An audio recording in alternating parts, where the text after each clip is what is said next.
The stars looked different when you had 10,000 warships blocking out their light. Admiral Krixtal stood on the bridge of the massive dreadnought Eternal Dominion, watching the viewscreen display the greatest fleet ever assembled in galactic history. Ships stretched as far as sensors could reach, each one a monument to the Zeltharian hegemony's power. Battleships the size of cities, carriers bristling with fighter squadrons, and planet crackers whose weapons could turn worlds into cosmic dust. Admiral, the final count is confirmed, reported Commander Issarak, his scaled hide gleaming under the bridge lights. 10,237 vessels.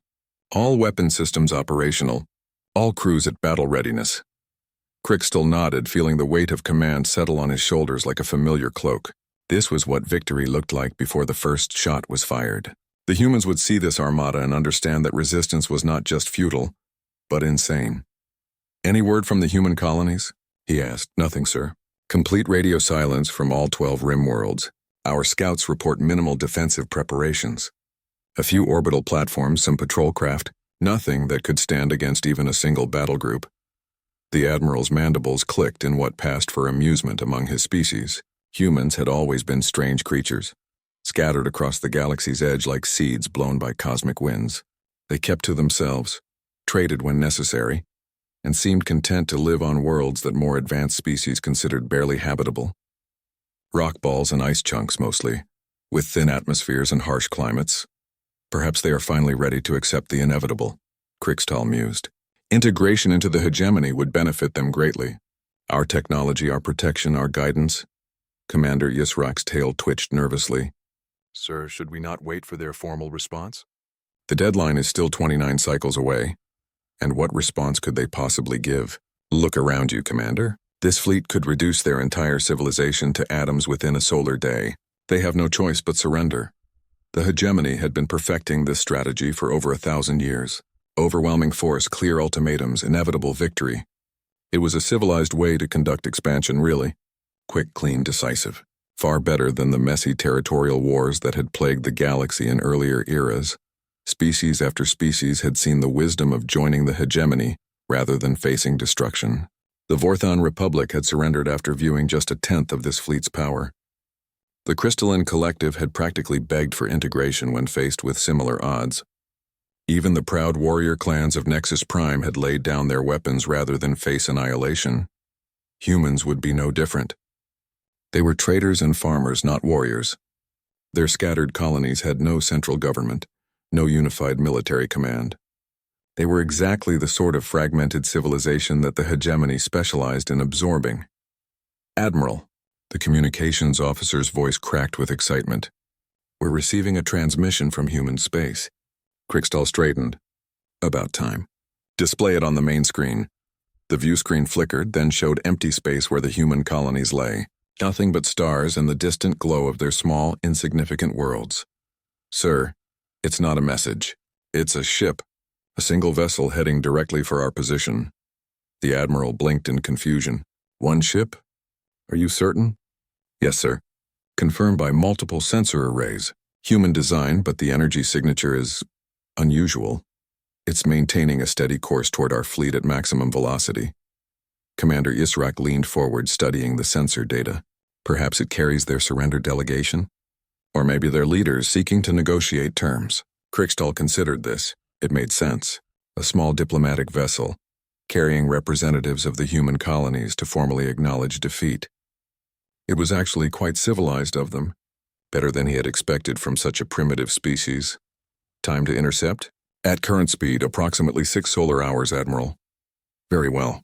Signal the fleet to maintain position. We'll receive their delegation and hear their terms of surrender. Make sure our most impressive ships are in the forward formation. Let them see exactly what they're dealing with." The next few hours passed slowly.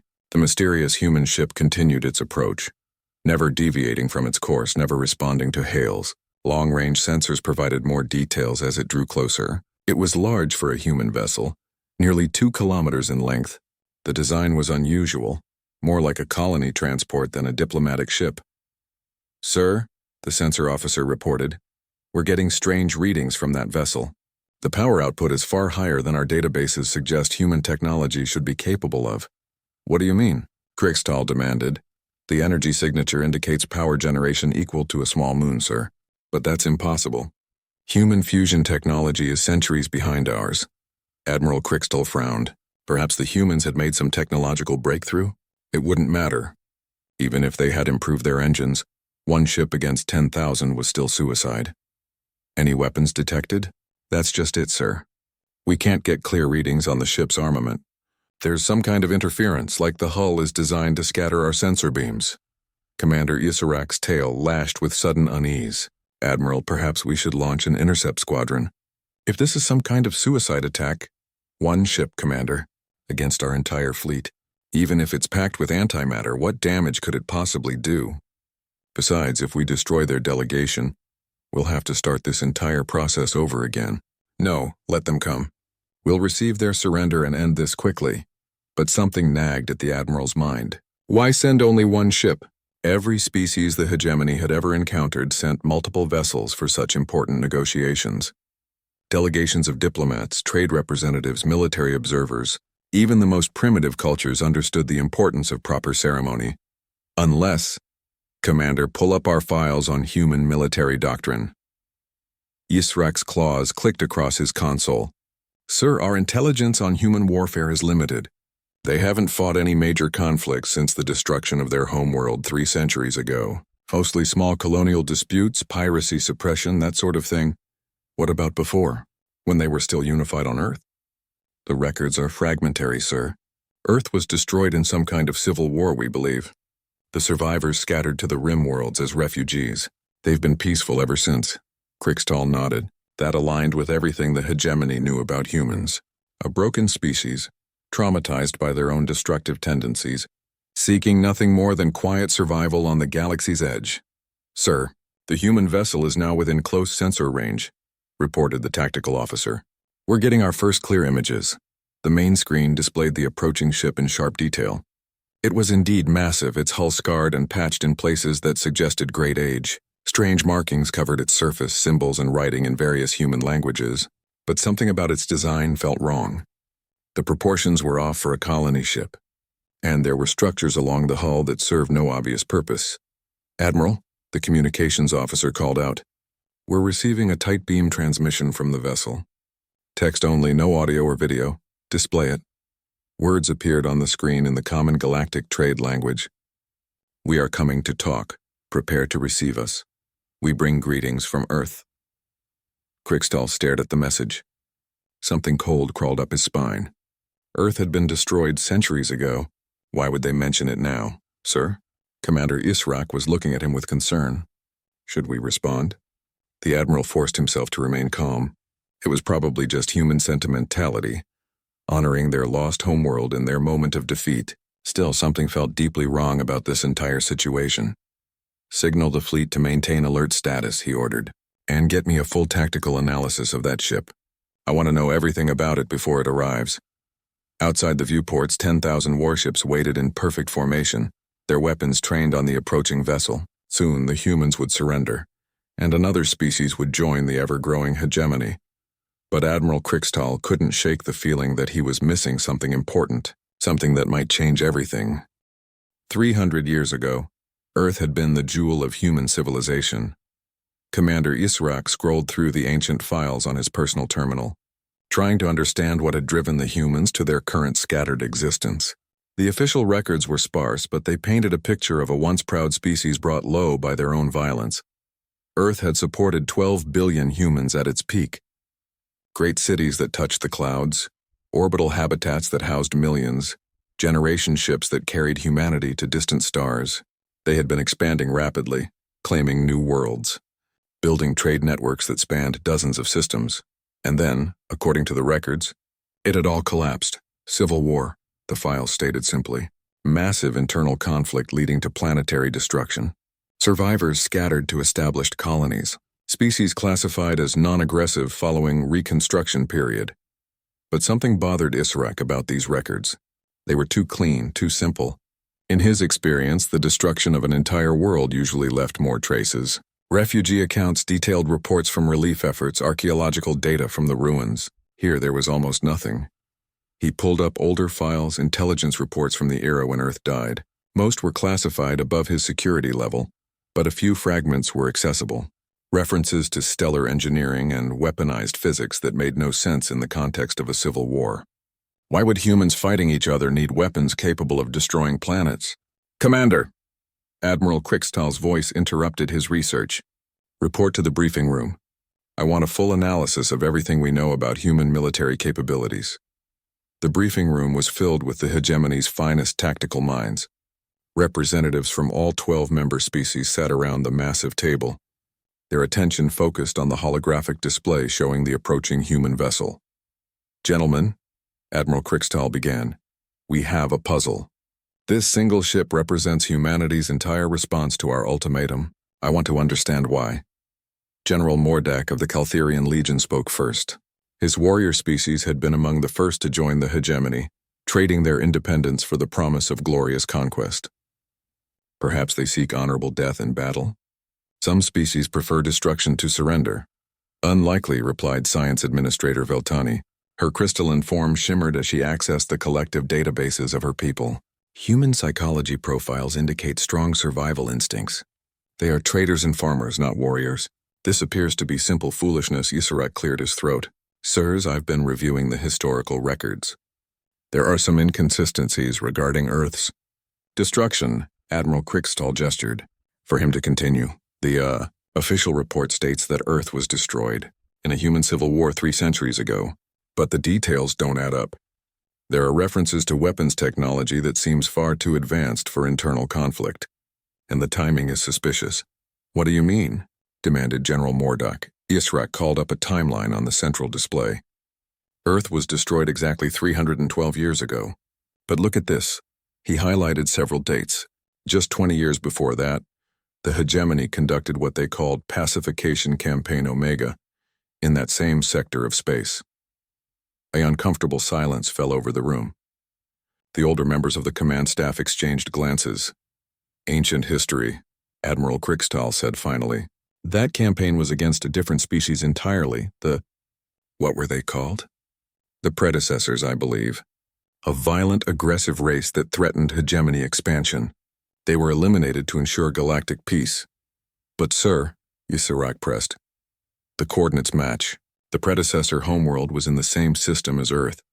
And according to these files, the predecessors had the same basic biology as humans. Bipedal, carbon-based, similar genetic markers.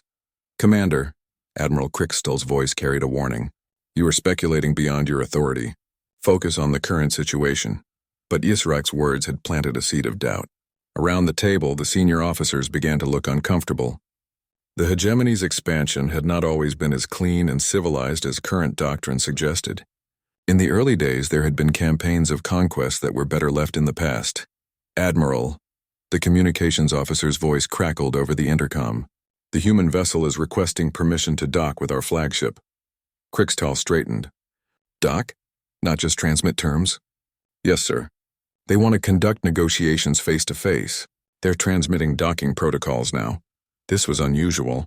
Most surrendering species preferred to keep their distance, broadcasting their submission from a safe range. The fact that the humans wanted to come aboard suggested either remarkable courage or remarkable stupidity. Very well. Direct them to Docking Bay 7, full security detail, and keep our weapons trained on their ship at all times. As the meeting broke up, Ysarak found himself walking beside Science Administrator Veltani. Her crystalline form clicked softly as she moved, a sign of deep thought. You believe there is truth to your theory? She asked quietly. I don't know, Ysarak admitted, but something doesn't feel right about this situation. Why would humans mention Earth if it was destroyed in their own civil war? Why send only one ship? And why do our sensors keep getting interference when they scan their vessel? Veltani's form flickered through several colors indicating complex emotional processing. The crystalline collective has long memories, Commander. We remember stories from the old expansion era. Whispers of worlds that fought back harder than expected. Species that had to be completely eliminated, rather than integrated. What kind of species? The dangerous kind. The ones that wouldn't accept defeat gracefully. The ones that had to be removed entirely to prevent future problems. She paused. The records of those campaigns were classified long ago. Too brutal for modern sensibilities. Ysarak felt a chill run down his spine. You think Earth was one of those worlds? I think, Veltani said carefully, that we may have made an assumption about which species survived and which species died. Perhaps the humans didn't destroy Earth in a civil war. Perhaps someone else destroyed it and the humans simply learned from the experience. Before Isarak could respond, alarms began sounding throughout the ship. Emergency lights bathed the corridors in red as automated voices announced a fleet-wide alert. They ran toward the bridge, arriving just as Admiral Krikstal was receiving reports from across the Armada. Sir, we're detecting massive energy buildups throughout human space, the sensor officer reported, his voice tight with confusion. It's not just the ship approaching us. There are power signatures lighting up on every human colony. What kind of power signatures? I don't know, sir. The readings are off the scale. It's like they're powering up weapon systems, but the energy levels are impossible. Nothing that size should be able to generate that much power. Admiral Krikstal stared at the tactical display. Red warning icons were appearing throughout the region that humanity called home. Not the scattered, weak defensive systems they had expected, but something else entirely. Sir, another officer called out, we're receiving transmissions from the other human colonies. They're all broadcasting the same message. Display it. The main screen showed text in dozens of languages, scrolling past too quickly to read in detail. But the basic message was clear enough. Earth remembers, Earth is patient, Earth endures. What does that mean? General Mordak demanded. Isarak was beginning to understand, and the realization made his blood run cold. Sir, I don't think Earth was destroyed in a civil war at all. I think it was murdered. And I think the humans have spent 300 years planning their response. On the view screen, the mysterious human vessel continued its approach, growing larger with each passing moment. Whatever was inside that ship, it wasn't a surrender delegation. Admiral Krikstal's mandibles clicked nervously as he stared at the approaching vessel. For the first time in his long career, he wondered if 10,000 ships might not be enough. The humans hadn't sent one ship because they were weak. They had sent one ship because they were confident. And that thought terrified him more than any armada ever could. The human ship was close enough now that its hull markings were visible to the naked eye. Admiral Krikstal stood at the main viewport of his flagship, watching the massive vessel approach. What he saw there made his breath catch in his throat. The entire hull was covered in writing, layer upon layer of text in dozens of different scripts and languages. Human languages, yes, but also others. Languages he recognized from species that had joined the hegemony centuries ago. Commander Isarak, he called without turning around. Get me a translation of those hull markings. All of them. Yes, sir. Isarak's claws clicked across his console. Sir, the computer is having trouble with some of these languages. Many appear to be dead dialects, some from species that no longer exist. Do what you can. The bridge fell silent except for the hum of computers and the quiet conversation of officers trying to make sense of what they were seeing. The human ship was now close enough that every detail was visible. It was indeed massive, easily 2 kilometers long, but its design was unlike any vessel in their databases. The hull seemed to shift and flow in places, as if it were not entirely solid. Weapons ports appeared and disappeared along its surface, creating a pattern that hurt to look at directly, and over everything, that endless wall of text covering every available surface. Admiral, the communications officer reported, we're receiving another transmission from the vessel. This one includes video. Display it. The main screen flickered, then showed the interior of what appeared to be a ship's bridge, but it looked nothing like the utilitarian human designs they were familiar with. This bridge was vast, cathedral-like, with walls that seemed to be made of some kind of living metal. Strange symbols glowed along the surfaces, pulsing with an inner light. And there, in the center of it all, stood a human. She was tall and pale, dressed in simple gray robes that seemed to absorb light rather than reflect it. Her hair was white despite her apparently young face, and her eyes held a depth that spoke of centuries of patience and pain. Greetings, she said, her voice carrying easily across the communication channel. I am Captain Sarah Chen of the vessel Lazarus. I speak for the scattered children of Earth. Admiral Krikstal stepped forward. I am Admiral Krikstal of the Zeltharian hegemony.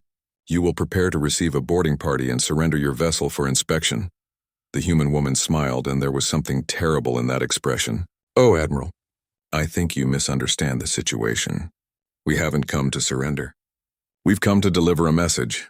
You are one ship against 10,000. Your position is hopeless, when is it? Captain Chen tilted her head slightly.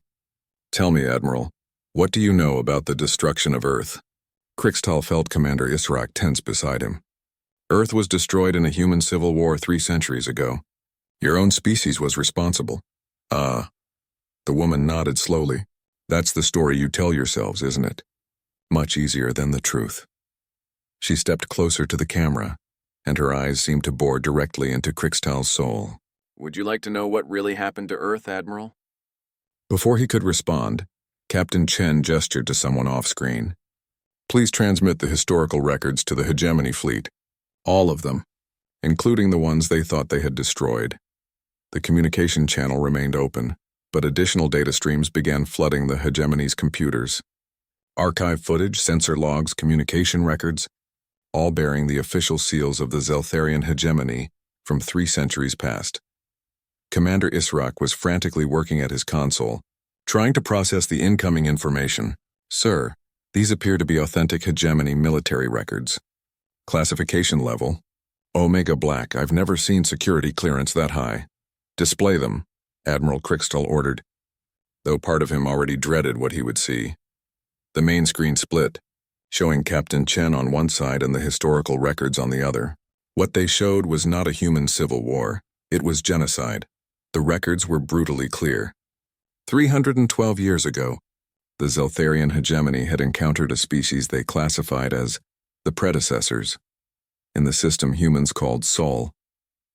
These predecessors had been aggressively expansionist, claiming multiple star systems and showing no interest in joining the Hegemony peacefully. The decision had been made to eliminate them entirely. Admiral Krixtal watched in horror as the recordings showed Hegemony battle fleets surrounding a blue-green world. He saw the massive orbital bombardment that turned continents to ash. He saw the stellar engineering weapons that cracked the planet's crust and boiled its oceans. He saw 12 billion intelligent beings die in a matter of hours. But the records also showed something else. Escape ships, hundreds of them fleeing the dying world carrying survivors to distant colonies.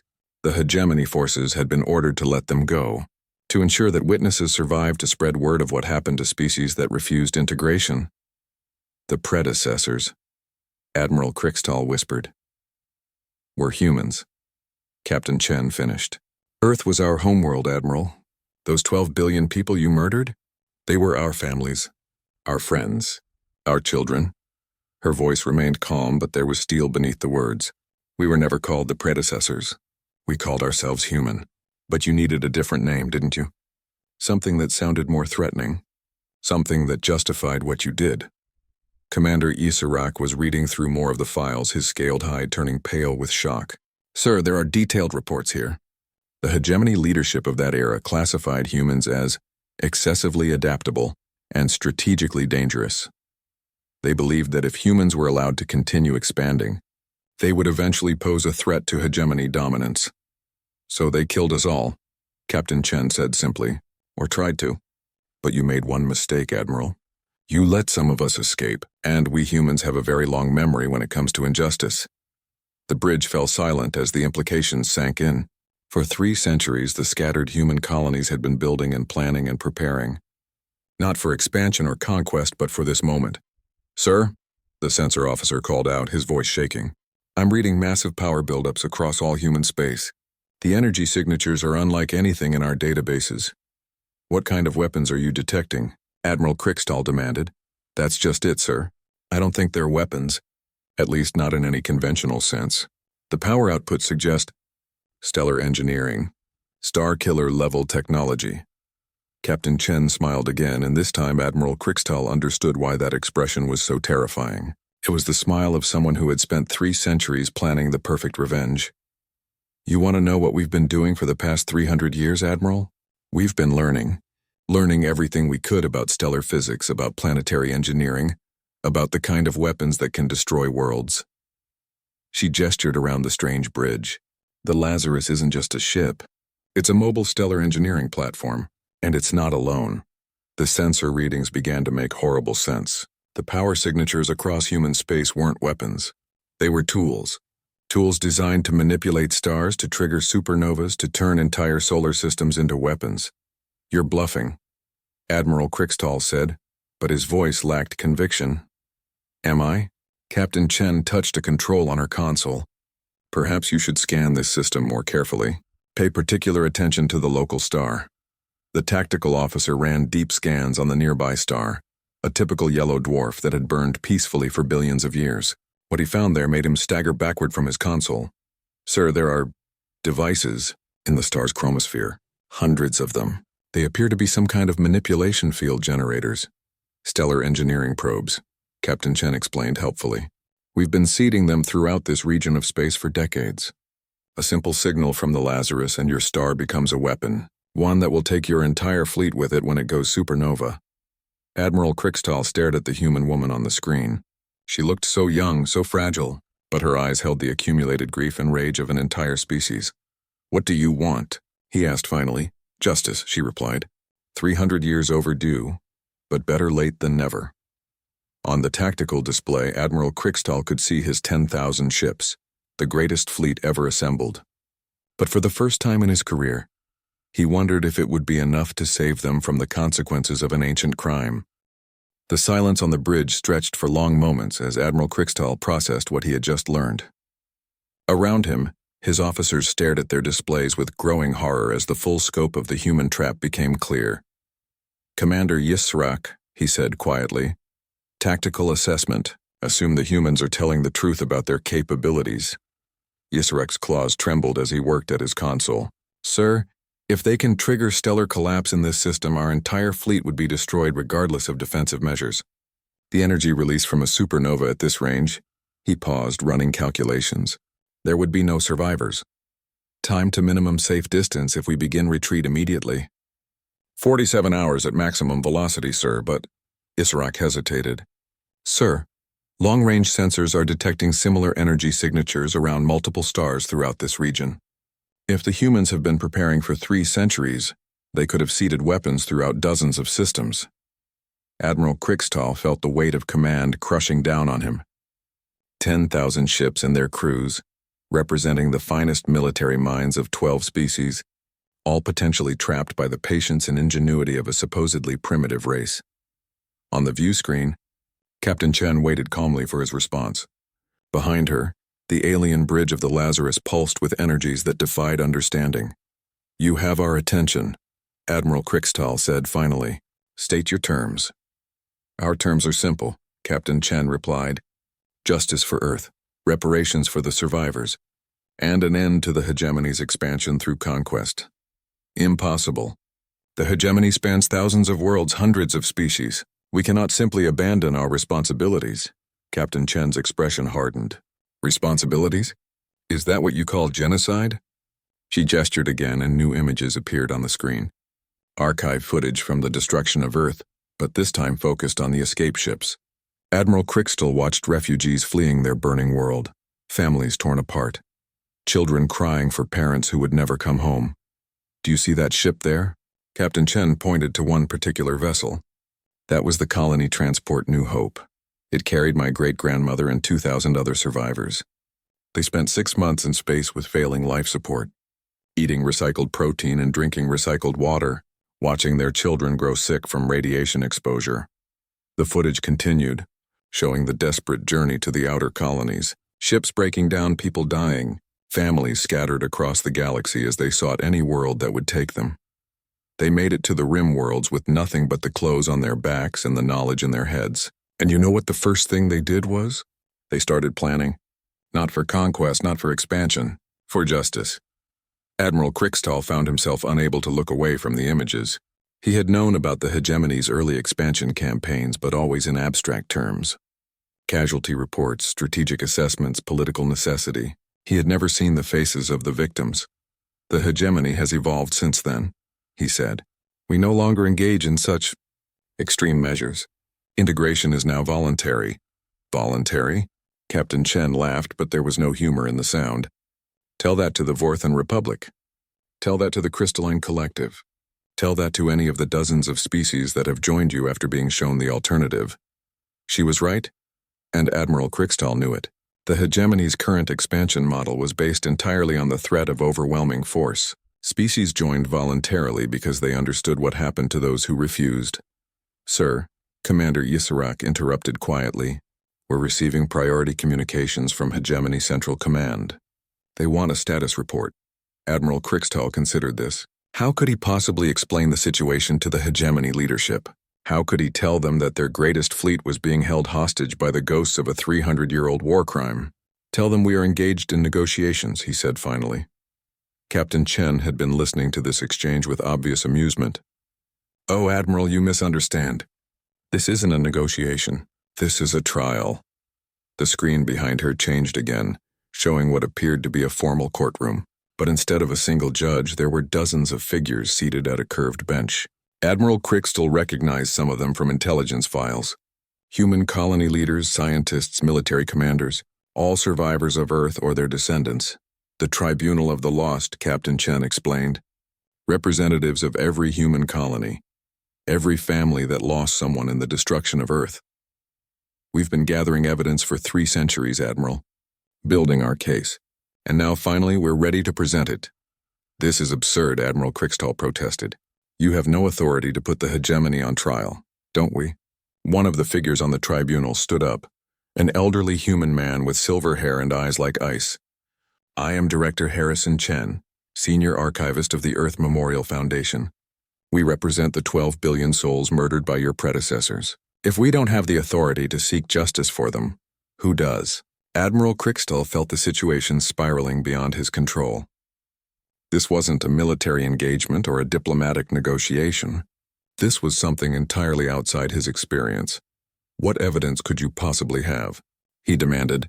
The events you describe happened 3 centuries ago. The hegemony keeps excellent records, Captain Chen replied. Even the classified ones. Especially the classified ones. She smiled that terrible smile again. Did you think we spent 300 years just building weapons? We also learned how to be very, very good at intelligence gathering. The screen filled with document after document, all bearing official hegemony seals, strategic assessments, casualty reports, post-operation analysis, all confirming the deliberate and systematic destruction of Earth and its population. But there was more. Financial records showing how Earth's resources had been redistributed to hegemony core worlds. Industrial reports detailing how human technology had been reverse-engineered and incorporated into hegemony systems. Even cultural archives, showing how Earth's art and literature had been studied and cataloged before being classified as extinct species cultural artifacts. You didn't just kill us, Director Chen said, his voice heavy with controlled rage. You profited from it. Our technology, our resources, our very culture became tools for your empire. Admiral Krixtall looked around his bridge, seeing his own reflection in the expressions of his officers. They all knew the truth now. The hegemony's golden age of expansion, its technological supremacy, its cultural dominance, all of it built on the bones of murdered civilizations. What do you want from us? He asked again. Acknowledgement, Captain Chen said simply. An admission of guilt. An apology to the survivors. And concrete steps to ensure this never happens again. And if we refuse? Captain Chen's expression didn't change, but something shifted in the energy patterns visible behind her. The Lazarus's weapon systems were powering up, and Admiral Krixtall's sensors showed similar power buildups throughout human space. Then the trial ends, she said quietly, and the sentence is carried out. Admiral Krixtall understood now why the humans had sent only one ship. It wasn't because they were weak or desperate. It was because they were absolutely confident in their ability to destroy his entire fleet if necessary. The Lazarus wasn't just a weapon. It was a courtroom, a judge, and an executioner all in one. And for the first time in the hegemony's history, they were the ones on trial. How long do we have to consider your terms? Admiral Krixtall asked. The tribunal will reconvene in 1 standard hour, Captain Chen replied. We suggest you use that time wisely, Admiral. The next decision you make will determine whether your crews go home to their families, or whether they become another reminder of what happens when justice is too long delayed. The communication channel closed, leaving Admiral Krixtall alone with his thoughts and the weight of 300 years of accumulated guilt. Admiral Krixtall stood alone in his private quarters, staring out at the stars through the massive viewport. Somewhere out there, among those distant points of light, was the system that had once been called Sol, the system where 12 billion people had died because his predecessors had deemed them a threat. Behind him, the door chimed. Enter. Commander Israk stepped inside, his usual confident bearing replaced by something Admiral Krickstahl had never seen before. Fear, yes, but also something deeper. Shame. Sir, I've been reviewing the complete archives that the humans transmitted. All of them. And? It's worse than we thought, sir.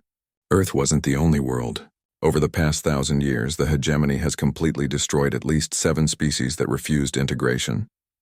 The humans were just the largest. Admiral Krickstahl closed his eyes. How many others know? The senior staff, sir. And the information is spreading. These records were transmitted to the entire fleet, not just our flagship. Israk paused. Sir, morale is collapsing. Half the crew is questioning everything they've ever been told about the hegemony's mission. The other half is calling for immediate retreat. And your recommendation? I don't know, sir. Everything I believed about our purpose, our righteousness, it's all built on lies. Israk's voice cracked slightly.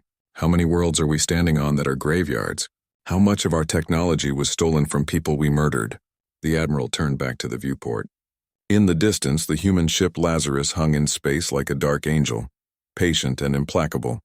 Waiting for judgment, sir, Israk continued. There's something else. I've been monitoring communications across the fleet. Several ship commanders are requesting permission to withdraw their vessels from this operation. They're saying they won't be part of another genocide. And the others? The others are saying we should attack now before the humans can carry out their threats. They argue that retreat will only encourage other species to rebel against hegemony authority. Admiral Krickstahl nodded slowly. He had expected this division.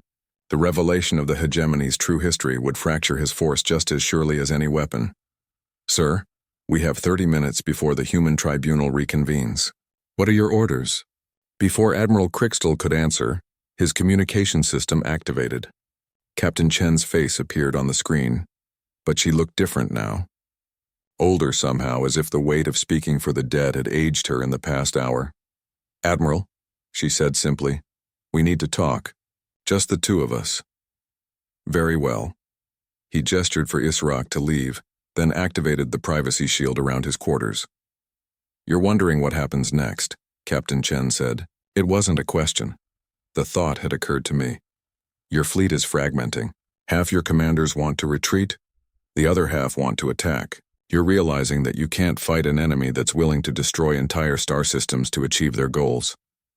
Admiral Krickstahl said nothing. She was right, of course, but here's the thing, Admiral. We don't want to destroy your fleet. We don't want to trigger supernovas or crack planets or any of the other terrible things we're capable of. We've seen what that kind of power does to the people who use it. Then what do you want? Change. Captain Chen leaned forward, and for the first time Admiral Krickstahl saw hope in her eyes instead of just grief and rage. Real change. An end to expansion through conquest. An end to the lie that integration is voluntary when the alternative is annihilation. The Hegemony Council will never agree to such terms. Too much of our economy, our entire civilization, is built on continued growth. Then the Hegemony Council will need to learn a new way of doing things. Captain Chen smiled. But this time it wasn't terrible. It was almost gentle. We're not asking you to dissolve your empire, Admiral. We're asking you to make it something worth preserving. And if we refuse, then we become the monsters we swore we'd never be again. The sadness in her voice was profound. We've spent 3 centuries preparing for this moment, Admiral. Building weapons, gathering intelligence, training for war. But every day we've hoped we wouldn't have to use any of it. Admiral Krickstahl studied the human woman on his screen. She had the power to destroy his entire fleet, to trigger a chain reaction of supernovas that would cripple the hegemony for generations. But she was offering him a choice instead of simply carrying out her revenge. What guarantees can you offer? He asked. How do we know you won't use these weapons against us once we agree to your terms? Because we're tired, Admiral.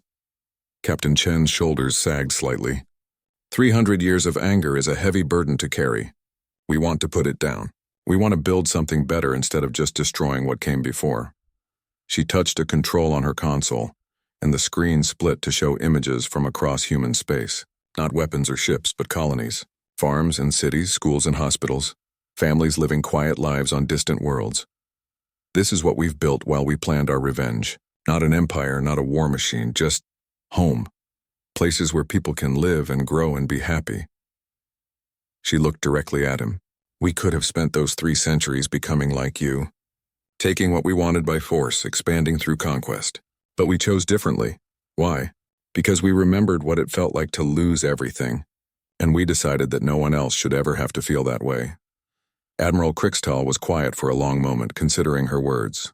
Outside his viewport, he could see his vast fleet, 10,000 ships representing the pinnacle of military power. But for the first time, that power felt hollow. The tribunal, he said finally. What are their terms? Formal acknowledgement of the crimes committed against Earth and the other destroyed worlds. Reparations to the survivors and their descendants. And a new charter for the hegemony, one that forbids expansion through conquest. And in return, we help you transition to a peaceful model of growth. Trade instead of conquest. Cooperation instead of subjugation. The humans have learned a lot about sustainable development in 3 centuries of starting over from nothing. Admiral Krixtal made his decision. I'll need to consult with my fleet commanders. Of course, you have 15 minutes. The communication ended, leaving Admiral Krixtal alone with the most important choice of his career. He could order an attack, knowing it would likely result in the destruction of his entire fleet. He could order a retreat, knowing it would be seen as a sign of weakness that would destabilize the entire hegemony. Or he could do something unprecedented in hegemony history. He could surrender, not to superior force but to superior justice. When the tribunal reconvened, Admiral Krixtal was ready with his answer. He had consulted with his fleet commanders, and while the decision was not unanimous, it was clear. Faced with the choice between perpetuating an ancient crime or accepting responsibility for it, the majority had chosen accountability. The Zeltharian hegemony accepts the jurisdiction of this tribunal, he announced formally. We acknowledge the crimes committed against Earth and her people. We accept responsibility for 3 centuries of grief and loss, and we agree to work toward a new model of interstellar cooperation. Captain Chen nodded slowly. Thank you, Admiral. This is the beginning of something better for all of us. As the details of the agreement were worked out over the following days, Admiral Krixtal found himself thinking about the human approach to justice. They could have simply destroyed his fleet and declared victory. Instead, they had chosen the harder path of building something new from the ashes of the old. The Lazarus remained on station at the edge of human space for months afterward, a reminder and a guardian. But gradually its weapons powered down and its terrible purpose transformed into something else. It became a symbol not of vengeance, but of the possibility that even the greatest wrongs could be acknowledged, forgiven, and transformed into the foundation for something better. The galaxy would never be the same. The age of expansion through conquest was ending, and the age of cooperation was beginning. All because one species had chosen justice over revenge, and another had found the courage to accept the consequences of its past. In the end, the humans had sent just one vessel, because one was all they needed. Not to destroy their enemies, but to offer them a chance at redemption. And sometimes that's the most powerful weapon of all.